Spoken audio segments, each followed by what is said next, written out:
ऋषियों ने पूछा, सूत जी, कर्मयोग कैसे किया जाता है, जिसके द्वारा आराधना करने पर भगवान विष्णु प्रसन्न होते हैं? महाभाग, आप वक्ताओं में श्रेष्ठ हैं, अतः हमें यह बात बताइए।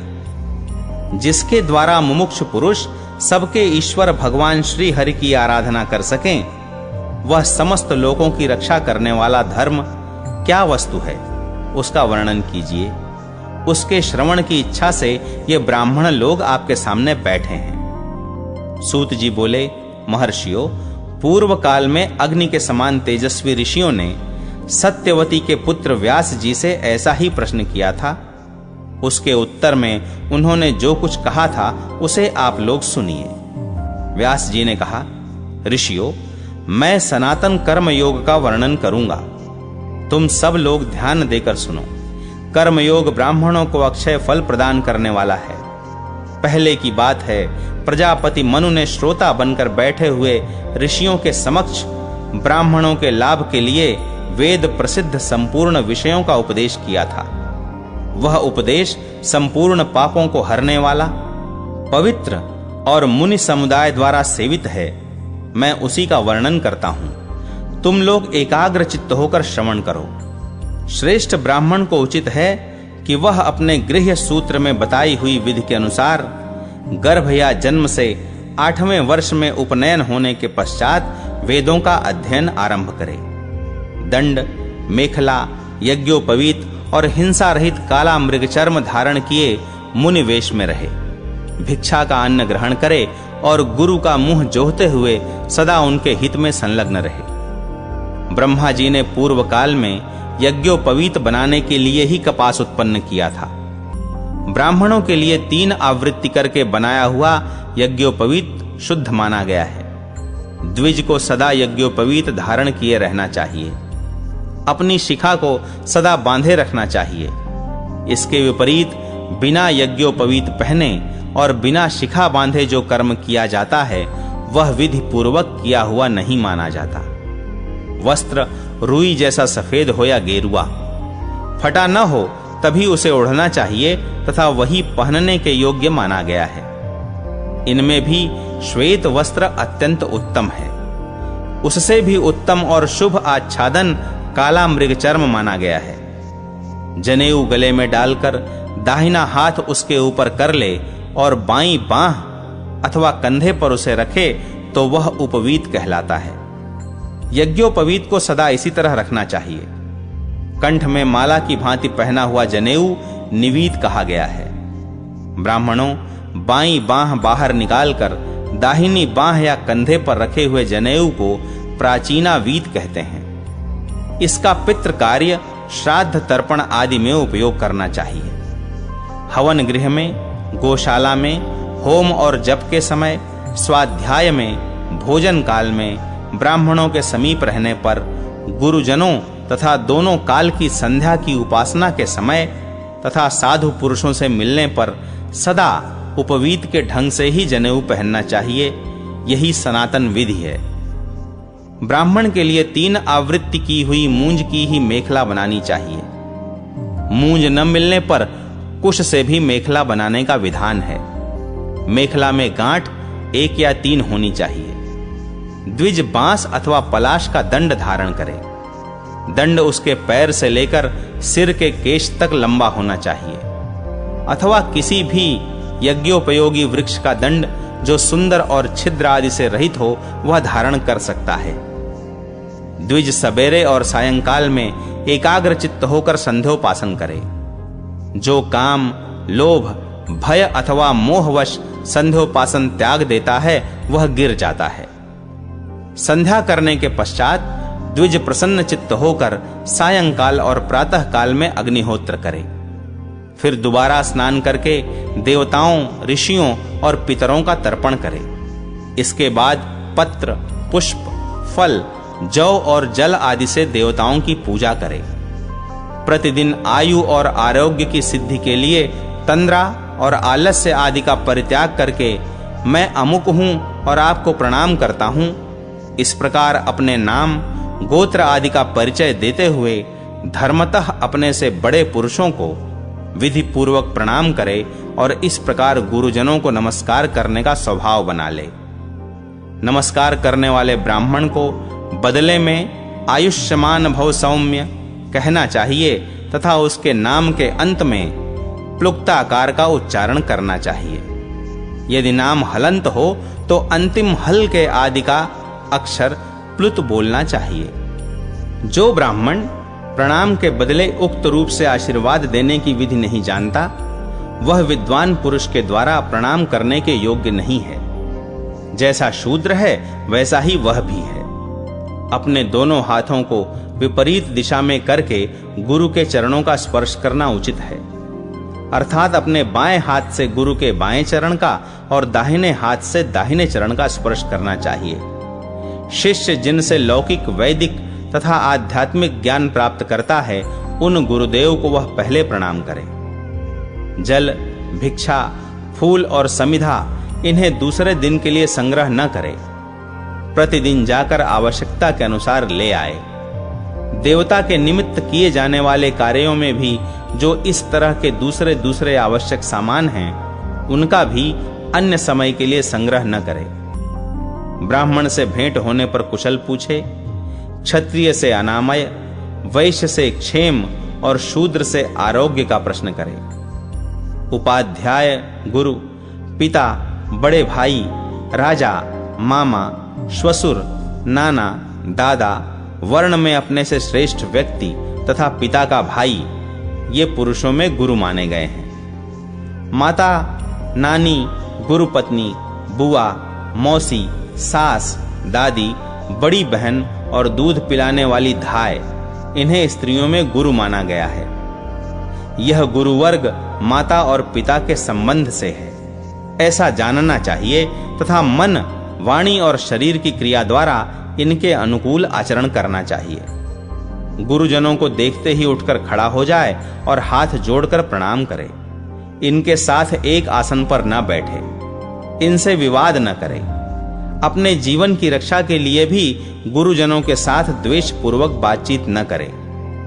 अन्य गुणों के द्वारा ऊंचा उठा हुआ पुरुष भी गुरुजनों से द्वेष करने के कारण नीचे गिर जाता है। समस्त गुरुजनों में भी 5 विशेष रूप से पूज्य हैं। उन 5 में भी पहले पिता, माता और आचार्य, ये 3 सर्वश्रेष्ठ हैं। उनमें भी माता सबसे अधिक सम्मान के योग्य है। उत्पन्न करने वाला पिता, जन्म देने वाली माता, विद्या का उपदेश देने वाला गुरु, बड़ा भाई और स्वामी, ये 5 परम पूज्य गुरु माने गए हैं। कल्याणकामी पुरुष को चाहिए कि अपने पूर्ण प्रयत्न से अथवा प्राण त्याग कर भी इन 5 का विशेष रूप से सम्मान करे। जब तक पिता और माता ये दोनों जीवित हों, तब तक सब कुछ छोड़कर पुत्र उनकी सेवा में संलग्न रहे।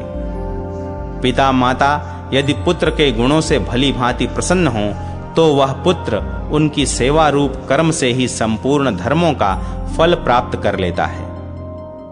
माता के समान देवता और पिता के समान गुरु दूसरा नहीं है। उनके किए हुए उपकारों का बदला भी किसी तरह नहीं हो सकता। अतः मन, वाणी और क्रिया द्वारा सदा उन दोनों का प्रिय करना चाहिए। उनकी आज्ञा के बिना दूसरे किसी धर्म का आचरण न करें। परंतु यह निषेध मोक्ष रूपी फल देने वाले नैत्य नैमित्तिक कर्मों को छोड़कर ही लागू होता है। मोक्ष के साधन भूत नित्य नैमित्तिक कर्म अनिवार्य हैं। उनका अनुष्ठान होना ही चाहिए। उनके लिए किसी की अनुमति लेना आवश्यक नहीं है। यह धर्म के सार तत्व का उपदेश किया गया है। यह मृत्यु के बाद भी अनंत फल को देने वाला है। उपदेशक गुरु की विधिवत आराधना करके उनकी आज्ञा से घर लौटने वाला शिष्य इस लोक में विद्या का फल भोगता है और मृत्यु के पश्चात स्वर्ग में जाता है। ज्येष्ठ भ्राता पिता के समान है। जो मूर्ख उसका अपमान करता है, वह उस पाप के कारण मृत्यु के बाद घोर नरक में पड़ता है। सत्पुरुषों के मार्ग पर चलने वाले पुरुष को स्वामी का सदा सम्मान करना चाहिए। इस संसार में माता का अधिक उपकार है, इसलिए उसका अधिक गौरव माना गया है। मामा, चाचा, श्वशुर, ऋत्विज और गुरुजनों से मैं अमुक हूं ऐसा कहकर बोले और खड़ा होकर उनका स्वागत करे। यज्ञ में दीक्षित पुरुष यदि अवस्था में अपने से छोटा हो तो भी उसे नाम लेकर नहीं बुलाना चाहिए। धर्मज्ञ पुरुष को उचित है कि वह उससे भोः और भवत, आप आदि कहकर बात करे। ब्राह्मण और क्षत्रिय आदि के द्वारा भी वह सदा सादर नमस्कार के योग्य और पूजनीय है। उसे मस्तक झुकाकर प्रणाम करना चाहिए। क्षत्रिय आदि यदि ज्ञान, उत्तम कर्म एवं श्रेष्ठ गुणों से युक्त होते हुए अनेक शास्त्रों के विद्वान हों तो भी ब्राह्मण के द्वारा नमस्कार के योग्य कदापि नहीं है। ब्राह्मण अन्य सभी वर्णों के लोगों से स्वस्ति कहकर बोले, यह श्रुति की आज्ञा है। एक वर्ण के पुरुष को अपने समान वर्ण वालों को प्रणाम ही करना चाहिए। समस्त वर्णों के गुरु ब्राह्मण हैं। ब्राह्मणों के गुरु अग्नि हैं। स्त्री का एकमात्र गुरु पति है और अतिथि सबका गुरु है। विद्या, कर्म, वय, भाई, बंधु और कुल, ये 5 सम्मान के कारण बताए गए हैं। इनमें पिछलों की अपेक्षा पहले उत्तरोत्तर श्रेष्ठ हैं। ब्राह्मणादि 3 वर्णों में जहां इन 5 में से अधिक एवं प्रबल गुण होते हैं वही सम्मान के योग्य समझा जाता है। 10वीं 90 वर्ष से ऊपर की अवस्था को प्राप्त हुआ शूद्र भी सम्मान के योग्य होता है। ब्राह्मण, स्त्री, राजा, नेत्रहीन, वृद्ध, भार से पीड़ित मनुष्य, रोगी तथा दुर्बल को जाने के लिए मार्ग देना चाहिए। ब्रह्मचारी प्रतिदिन मन और इंद्रियों को संयम में रखते हुए शिष्ट पुरुषों के घरों से भिक्षा ले आए तथा गुरु को निवेदन कर दे। फिर गुरु उसमें से जितना भोजन के लिए दें उनकी आज्ञा के अनुसार उतना ही लेकर मौन भाव से भोजन करे। उपनयन संस्कार से युक्त श्रेष्ठ ब्राह्मण भवत शब्द का पहले प्रयोग करके अर्थात भवति भिक्षाम में देहि कहकर भिक्षा मांगे। क्षत्रिय ब्रह्मचारी वाक्य के बीच में और वैश्य अंत में भवत शब्द का प्रयोग करे अर्थात क्षत्रिय भिक्षाम भवति में देहि और वैश्य भिक्षाम में देहि भवति कहे। ब्रह्मचारी सबसे पहले अपनी माता, बहन अथवा मौसी से भिक्षा मांगे। अपने सजातीय लोगों के घरों में ही भिक्षा मांगे अथवा सभी वर्णों के घर से भिक्षा ले आए। भिक्षा के संबंध में दोनों ही प्रकार का विधान मिलता है, किंतु पतित आदि के घर से भिक्षा लाना वर्जित है। जिनके यहाँ वेदाध्ययन और यज्ञों की परंपरा बंद नहीं है, जो अपने कर्म के लिए सर्वत्र प्रशंसित हैं, उन्हीं के घरों से जितेंद्रिय ब्रह्मचारी प्रतिदिन भिक्षा ले आए। गुरु के कुल में भिक्षा न मांगे। अपने कुटुंब, कुल और संबंधियों के यहाँ भी भिक्षा के लिए न जाए। यदि दूसरे घर न मिलें तो यथासंभव ऊपर बताए हुए पूर्व गृहों का परित्याग करके भिक्षा ले सकता है। यदि पूर्व कथनानुसार योग्य घर मिलना असंभव हो जाए तो समूचे गांव में भिक्षा के लिए विचरण करे। उस समय मन को काबू में रखकर मौन रहे और इधर उधर दृष्टि न डाले। इस प्रकार सरल भाव से आवश्यकता अनुसार भिक्षा का संग्रह करके भोजन करे। सदा जितेंद्रिय रहे। मौन रहकर एवं एकाग्र चित्त हो व्रत का पालन करने वाला ब्रह्मचारी प्रतिदिन भिक्षा के अन्न से ही जीवन निर्वाह करे, एक स्थान का अन्न न खाए। भिक्षा से किया हुआ निर्वाह ब्रह्मचारी के लिए उपवास के समान माना गया है। ब्रह्मचारी भोजन को सदा सम्मान की दृष्टि से देखे। गर्व में आकर अन्न की ग्रहणा न करे, उसे देखकर हर्ष प्रकट करे, मन में प्रसन्न हो और सब प्रकार से उसका अभिनंदन करे। अधिक भोजन आरोग्य, आयु और स्वर्ग लोक की प्राप्ति में हानि पहुंचाने वाला है। वह पुण्य का नाशक और लोक निंदित है, इसलिए उसका परित्याग कर देना चाहिए। पूर्वाभिमुख होकर अथवा सूर्य की ओर मुंह करके अन्न का भोजन करना उचित है। उत्तराभिमुख होकर कदापि भोजन न करे। यह भोजन की सनातन विधि है।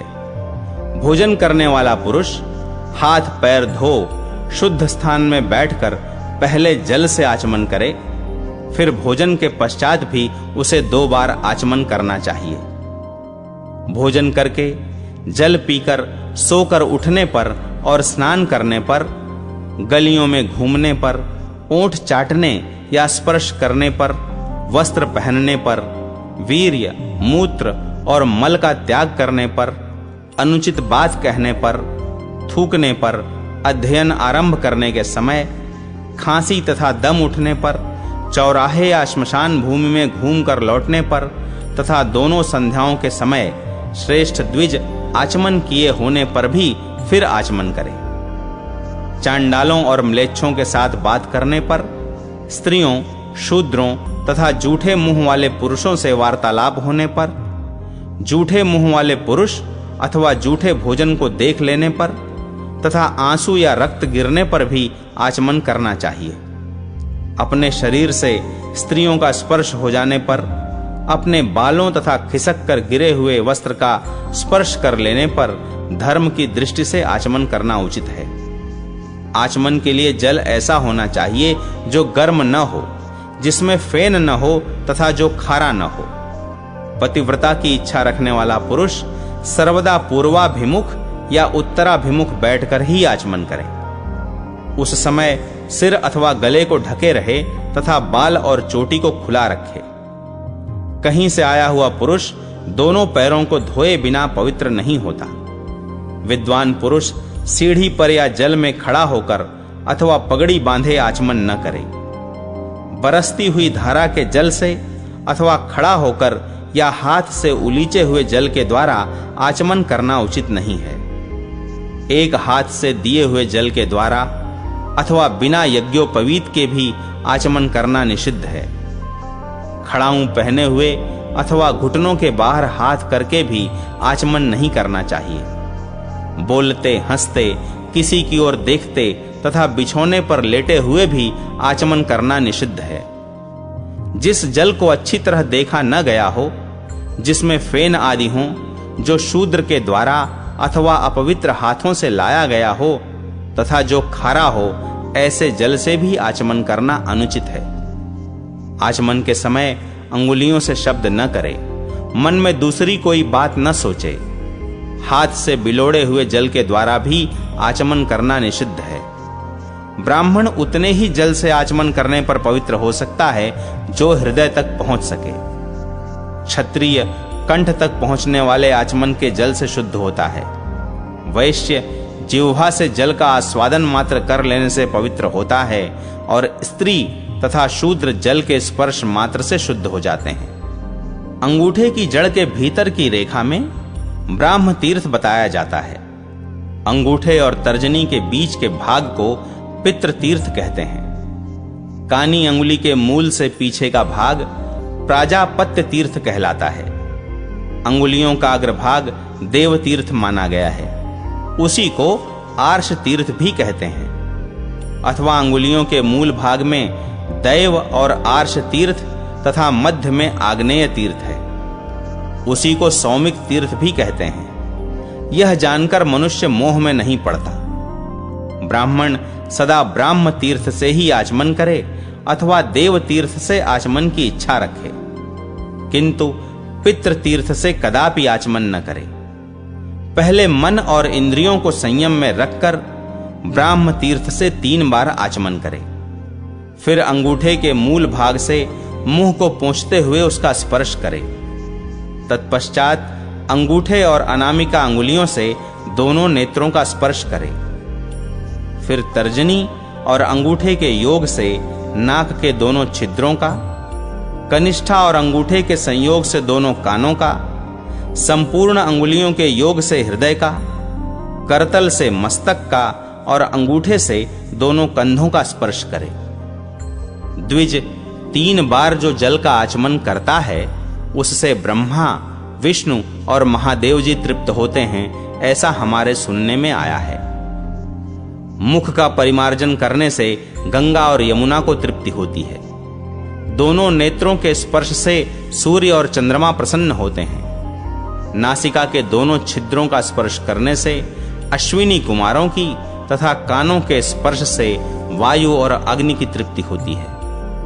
हृदय के स्पर्श से संपूर्ण देवता प्रसन्न होते हैं और मस्तक के स्पर्श से वह अद्वितीय पुरुष अंतर्यामी प्रसन्न होता है। मधुपर्क, सोमरस, पान, फल, मूल तथा गन्ना, इन सब के खाने पीने में मनु जी ने दोष नहीं बताया है। उससे मुंह जूठा नहीं होता। अन्न खाने या जल पीने के लिए प्रवृत्त होने वाले मनुष्य के हाथ में यदि कोई वस्तु हो तो उसे पृथ्वी पर रखकर आचमन के पश्चात उस पर भी जल छिड़क देना चाहिए। जिस जिस वस्तु को हाथ में लिए हुए मनुष्य अपना मुंह जूठा करता है, उसे यदि पृथ्वी पर न रखे तो वह स्वयं भी अशुद्ध ही रह जाता है। वस्त्र आदि के विषय में विकल्प है, उसे पृथ्वी पर रखा भी जा सकता है और नहीं भी। उसका स्पर्श करके आचमन करना चाहिए। रात के समय जंगल में चोर और व्याघ्रों से भरे हुए रास्ते पर चलने वाला पुरुष द्रव्य हाथ में लिए हुए भी मल मूत्र का त्याग करके दूषित नहीं होता।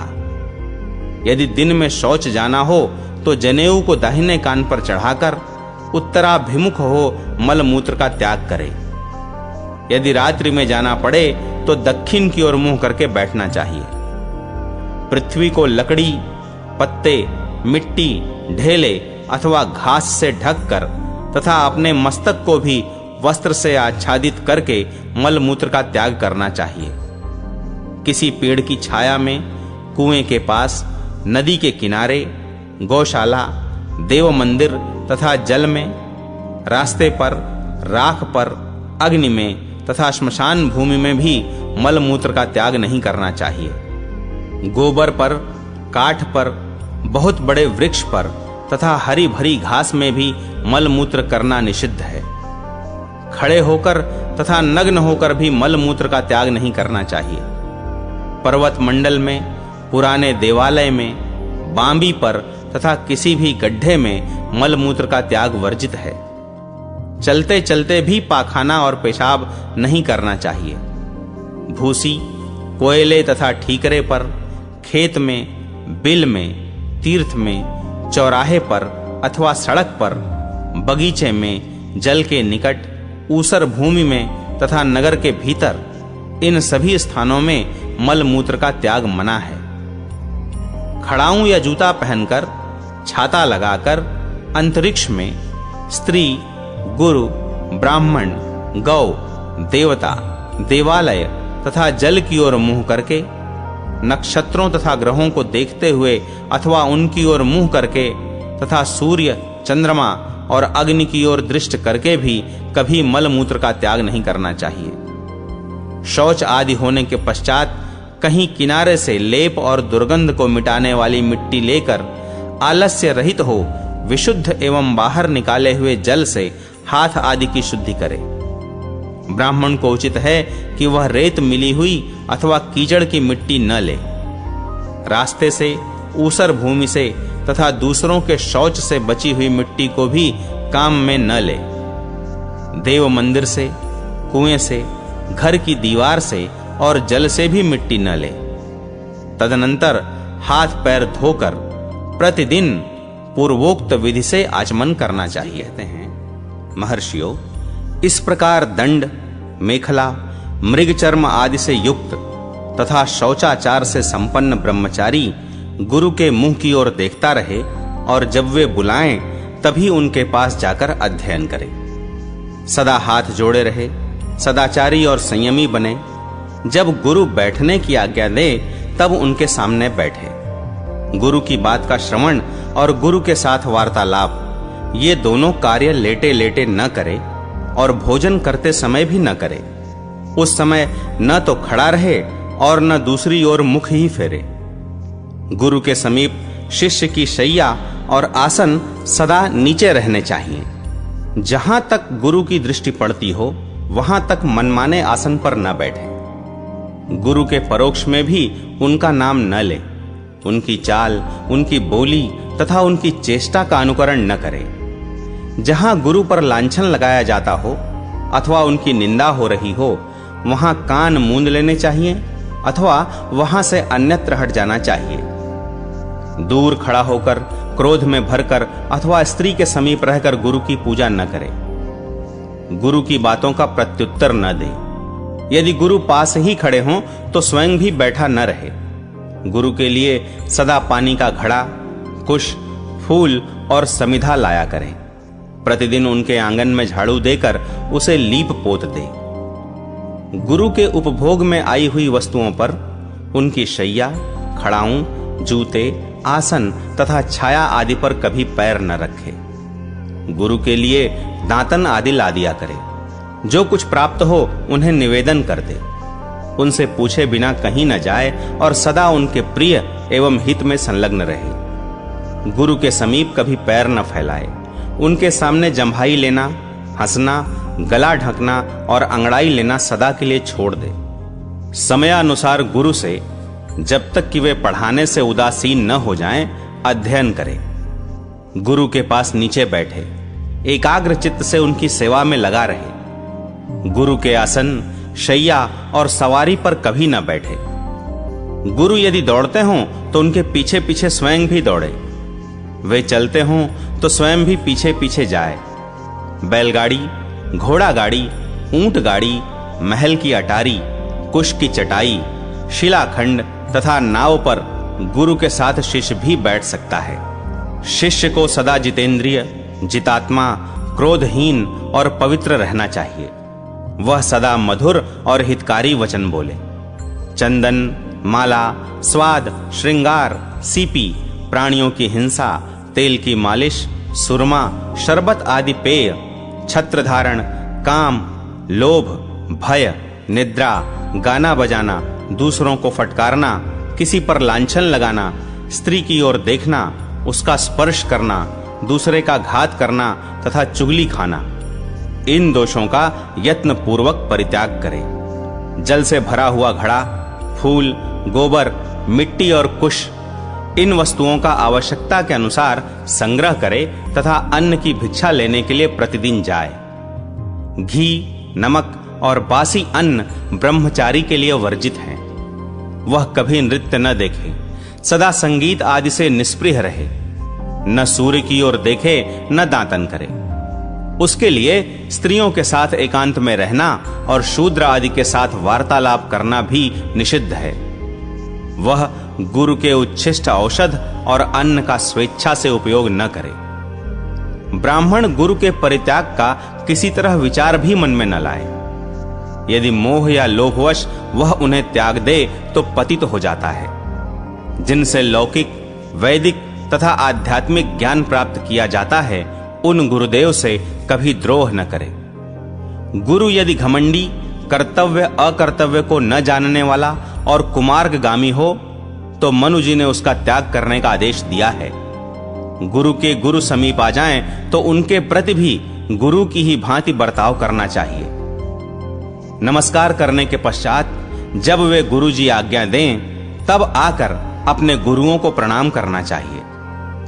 जो विद्या गुरु हों उनके प्रति भी यही बर्ताव करना चाहिए। जो योगी हों, जो अधर्म से रोकने और हित का उपदेश करने वाले हों, उनके प्रति भी सदा गुरु जनोचित बर्ताव करना चाहिए। गुरु के पुत्र, गुरु की पत्नी तथा गुरु के बंधु बांधवों के साथ भी सदा अपने गुरु के समान ही बर्ताव करना उचित है। इससे कल्याण होता है। बालक अथवा शिष्य यज्ञ कर्म में माननीय पुरुषों का आदर करे। यदि गुरु का पुत्र भी पढ़ाए तो गुरु के समान ही सम्मान पाने का अधिकारी है। किंतु गुरु पुत्र के शरीर दबाने, नहलाने, उच्छिष्ट भोजन करने तथा चरण धोने आदि का कार्य न करे। गुरु की स्त्रियों में जो उनके समान वर्ण की हों, उनका गुरु की भांति सम्मान करना चाहिए तथा जो समान वर्ण की न हों, उनका अभ्युत्थान और प्रणाम आदि के द्वारा ही सत्कार करना चाहिए। गुरु पत्नी के प्रति तेल लगाने, नहलाने, शरीर दबाने और केशों का श्रृंगार करने आदि की सेवा न करे। यदि गुरु की स्त्री युवती हो तो उसका चरण स्पर्श करके प्रणाम नहीं करना चाहिए, अपितु मैं अमुक हूं यह कहकर पृथ्वी पर ही मस्तक टेकना चाहिए। सत्पुरुषों के धर्म का निरंतर स्मरण करने वाले शिष्य को उचित है कि वह बाहर से आने पर प्रतिदिन गुरु पत्नी का चरण स्पर्श एवं प्रणाम करे। मौसी, मामी, सास, बुआ ये सब गुरु पत्नी के समान हैं। अतः गुरु पत्नी की भांति इनका भी आदर करना चाहिए। अपने बड़े भाइयों की सवर्ण स्त्रियों का प्रतिदिन चरण स्पर्श करना उचित है। परदेश से आने पर अपने कुटुंबी और संबंधियों की सभी श्रेष्ठ स्त्रियों के चरणों में मस्तक झुकाना चाहिए। बुआ, मौसी तथा बड़ी बहन के साथ माता की ही भांति बर्ताव करना चाहिए। इन सब की अपेक्षा माता का गौरव अधिक है। जो इस प्रकार सदाचार से संपन्न, अपने मन को वश में रखने वाला और दंभहीन शिष्य हो, उसे प्रतिदिन वेद, धर्मशास्त्र और पुराणों का अध्ययन कराना चाहिए। जब शिष्य साल भर तक गुरुकुल में निवास कर ले और उस समय तक गुरु उसे ज्ञान का उपदेश न करे, तो वह अपने पास रहने वाले शिष्य के सारे पापों को हर लेता है। आचार्य का पुत्र सेवापरायण, ज्ञान देने वाला, धर्मात्मा, पवित्र, शक्तिशाली, अन्न देने वाला, पानी पिलाने वाला, साधु पुरुष और अपना शिष्य, ये 10 प्रकार के पुरुष धर्मतः पढ़ाने के योग्य हैं। कृतज्ञ, द्रोह न रखने वाला, मेधावी, गुरु बनाने वाला, विश्वास पात्र और प्रिय, ये 6 प्रकार के द्विज विधि पूर्वक अध्ययन कराने के योग्य हैं। शिष्य आचमन करके संयमशील हो उत्तराभिमुख बैठकर प्रतिदिन स्वाध्याय करे। गुरु के चरणों में प्रणाम करके उनका मुंह जोहता रहे। जब गुरु कहें सौम्य आओ पढ़ो, तब उनके पास जाकर पाठ पढ़े, और जब वे कहें कि अब पाठ बंद करना चाहिए, तब पाठ बंद कर दे। अग्नि के पूर्व आदि दिशाओं में कुश बिछाकर उनकी उपासना करे। 3 प्राणायामों से पवित्र होकर ब्रह्मचारी ओमकार के जप का अधिकारी होता है। ब्राह्मणों, विप्र को अध्ययन के आदि और अंत में भी विधि पूर्वक प्रणव का जप करना चाहिए। प्रतिदिन पहले वेद को अंजलि देकर उसका अध्ययन कराना चाहिए। वेद संपूर्ण भूतों के सनातन नेत्र हैं, अतः प्रतिदिन उनका अध्ययन करे, अन्यथा वह ब्राह्मणत्व से गिर जाता है। जो नित्य प्रति ऋग्वेद का अध्ययन करता है, वह दूध की आहुति से, जो यजुर्वेद का पाठ करता है वह दही से, जो सामवेद का अध्ययन करता है वह घी की आहुतियों से, तथा जो अथर्ववेद का पाठ करता है वह सदा मधु से देवताओं को तृप्त करता है। उन देवताओं के समीप नियम पूर्वक नित्य कर्म का आश्रय ले वन में जा एकाग्र चित्त हो गायत्री का जप करे। प्रतिदिन अधिक से अधिक 1000, मध्यम स्थिति में 100 अथवा कम से कम 10 बार गायत्री देवी का जप करना चाहिए। यह जप यज्ञ कहा गया है। भगवान ने गायत्री और वेदों को तराजू पर रखकर तौला था। एक ओर 4 वेद थे और एक ओर केवल गायत्री मंत्र। दोनों का पलड़ा बराबर रहा। द्विज को चाहिए कि वह श्रद्धालु एवं एकाग्र चित्त होकर पहले ओंकार का और फिर व्याहृतियों का उच्चारण करके गायत्री का उच्चारण करे।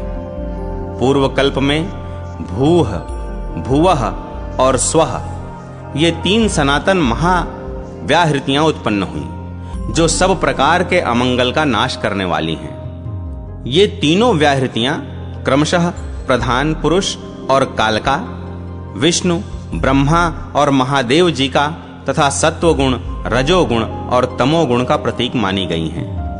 पहले ओम, उसके बाद ब्रह्म तथा उसके पश्चात गायत्री मंत्र। इन सब को मिलाकर यह महायोग नामक मंत्र बनता है, जो सार से भी सार बताया गया है। जो ब्रह्मचारी प्रतिदिन इस वेद माता गायत्री का अर्थ समझकर जप करता है, वह परम गति को प्राप्त होता है। गायत्री वेदों की जननी है। गायत्री संपूर्ण संसार को पवित्र करने वाली है। गायत्री से बढ़कर दूसरा कोई जपने योग्य मंत्र नहीं है। यह जानकर मनुष्य मुक्त हो जाता है। द्विजवरों, आषाढ़, श्रावण अथवा भादों की पूर्णिमा को वेदों का उपाकर्म बताया गया है, अर्थात उक्त तिथि से वेदों का स्वाध्याय प्रारंभ किया जाता है। जब तक सूर्य दक्षिणायन के मार्ग पर चलते हैं, तब तक अर्थात 4.5 महीने प्रतिदिन पवित्र स्थान में बैठकर ब्रह्मचारी एकाग्रता पूर्वक वेदों का स्वाध्याय करे। तत्पश्चात द्विज पुष्य नक्षत्र में घर के बाहर जाकर वेदों का उत्सर्ग स्वाध्याय की समाप्ति करे। शुक्ल पक्ष में प्रातःकाल और कृष्ण पक्ष में संध्या के समय वेदों का स्वाध्याय करना चाहिए। वेदों का अध्ययन, अध्यापन, प्रयत्न पूर्वक अभ्यास करने वाले पुरुष को नीचे लिखे अनध्यायों के समय सदा ही अध्ययन बंद रखना चाहिए। यदि रात में ऐसी तेज हवा चले जिसकी सनसनाहट कानों में गूंज उठे तथा दिन में धूल उड़ाने वाली आंधी चलने लगे तो अनध्याय होता है। यदि बिजली की चमक, मेघों की गर्जना, वृष्टि तथा महान उल्कापात हो तो प्रजापति मनु ने अकालिक अनध्याय बताया है। ऐसे अवसरों पर उस समय से लेकर दूसरे दिन उसी समय तक अध्ययन रोक देना उचित है। यदि अग्निहोत्र के लिए अग्नि प्रज्वलित करने पर इन उत्पातों का उदय जान पड़े तो वर्षा काल में अनध्याय समझना चाहिए तथा वर्षा से भिन्न ऋतु में यदि बादल दिख भी जाए तो अध्ययन रोक देना चाहिए। वर्षा ऋतु में और उससे भिन्न काल में भी यदि उत्पात सूचक शब्द, भूकंप, चंद्र सूर्यादि ज्योतिर्मय ग्रहों के उपद्रव हों तो अकालिक उस समय से लेकर दूसरे दिन उसी समय तक अनध्याय समझना चाहिए। यदि प्रातः काल में होमाग्नि प्रज्वलित होने पर बिजली की गड़गड़ाहट और मेघ की गर्जना सुनाई दे तो सज्ज्योति अनध्याय होता है, अर्थात ज्योति सूर्य के रहने तक ही अध्ययन बंद रहता है।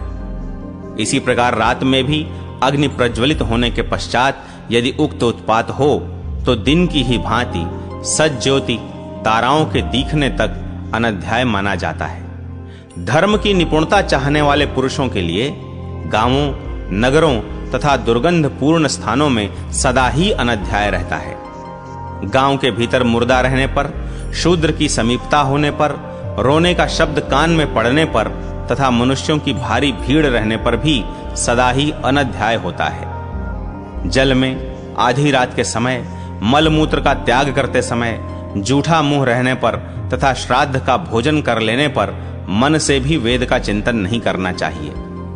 विद्वान ब्राह्मण एकोद्दिष्ट श्राद्ध का निमंत्रण लेकर 3 दिनों तक वेदों का अध्ययन बंद रखे। राजा के यहाँ सूतक, जनना शौच हो या ग्रहण का सूतक लगा हो तो भी 3 दिनों तक वेद मंत्रों का उच्चारण न करे। एकोद्दिष्ट में सम्मिलित होने वाले विद्वान ब्राह्मण के शरीर में जब तक श्राद्ध के चंदन की सुगंध और लेप रहे तब तक वह वेद मंत्र का उच्चारण न करे। लेटकर, पैर फैलाकर, घुटने मोड़कर तथा शूद्र का श्राद्धान्न भोजन करके वेदाध्ययन न करे। कोहरा पड़ने पर, बाण का शब्द होने पर, दोनों संध्याओं के समय, अमावस्या, चतुर्दशी, पूर्णिमा तथा अष्टमी को भी वेदाध्ययन निषिद्ध है। वेदों के उपाकर्म के पहले और उत्सर्ग के बाद 3 रात तक अनध्याय माना गया है। अष्टका तिथियों को एक दिन रात तथा ऋतु के अंत की रात्रियों को रात भर अध्ययन निषिद्ध है। मार्गशीर्ष, पौष और माघ मास के कृष्ण पक्ष में जो अष्टमी तिथियां आती हैं उन्हें विद्वान पुरुषों ने 3 अष्टकाओं के नाम से कहा है। बहेड़ा, सेमल, महुआ, कचनार और कैथ, इन वृक्षों की छाया में कभी वेदाध्ययन नहीं करना चाहिए। अपने सहपाठी अथवा साथ रहने वाले ब्रह्मचारी या आचार्य की मृत्यु हो जाने पर 3 रात तक अनध्याय माना गया है। ये अवसर वेद पाठी ब्राह्मणों के लिए छिद्र रूप हैं, अतः अनध्याय कहे गए हैं। इनमें अध्ययन करने से राक्षस हिंसा करते हैं, अतः इन अनध्यायों का त्याग कर देना चाहिए। नित्य कर्म में अनध्याय नहीं होता। संध्योपासन भी बराबर चलता रहता है। उपाकर्म में, उत्सर्ग में, होम के अंत में तथा अष्टकाकी आदि तिथियों को वायु के चलते रहने पर भी स्वाध्याय करना चाहिए। वेदांगों, इतिहास पुराणों तथा अन्य धर्मशास्त्रों के लिए भी अनध्याय नहीं है। इन सब को अनध्याय की कोटि से पृथक समझना चाहिए। यह मैंने ब्रह्मचारी के धर्म का संक्षेप से वर्णन किया है। पूर्व काल में ब्रह्मा जी ने शुद्ध अंतःकरण वाले ऋषियों के सामने इस धर्म का प्रतिपादन किया था। जो द्विज वेद का अध्ययन न करके दूसरे शास्त्रों में परिश्रम करता है वह मूढ़ और वेद बाह्य माना गया है। द्विजातियों को उससे बात नहीं करनी चाहिए। द्विज को केवल वेदों के पाठ मात्र से ही संतोष नहीं कर लेना चाहिए। जो केवल पाठ मात्र में लगा रह जाता है वह कीचड़ में फंसी हुई गौ की भांति कष्ट उठाता है। जो विधि पूर्वक वेद का अध्ययन करके उसके अर्थ का विचार नहीं करता वह मूढ़ एवं शूद्र के समान है, वह सुपात्र नहीं होता। यदि कोई सदा के लिए गुरुकुल में वास करना चाहे तो सदा उद्यत रहकर शरीर छूटने तक गुरु की सेवा करता रहे। वन में जाकर विधिवत अग्नि में होम करे तथा ब्रह्मनिष्ठ एवं एकाग्र चित्त होकर सदा स्वाध्याय करता रहे। वह भिक्षा के अन्न पर निर्भर रहकर योग युक्त हो सदा गायत्री का जप और शतरुद्रीय तथा विशेषतः उपनिषदों का अभ्यास करता रहे। वेदाध्ययन के विषय में जो यह परम प्राचीन विधि है इसका भली भांति मैंने आप लोगों से वर्णन किया है। पूर्व काल में श्रेष्ठ महर्षियों के पूछने पर दिव्य शक्ति संपन्न स्वयंभुव मनु ने इसका प्रतिपादन किया था।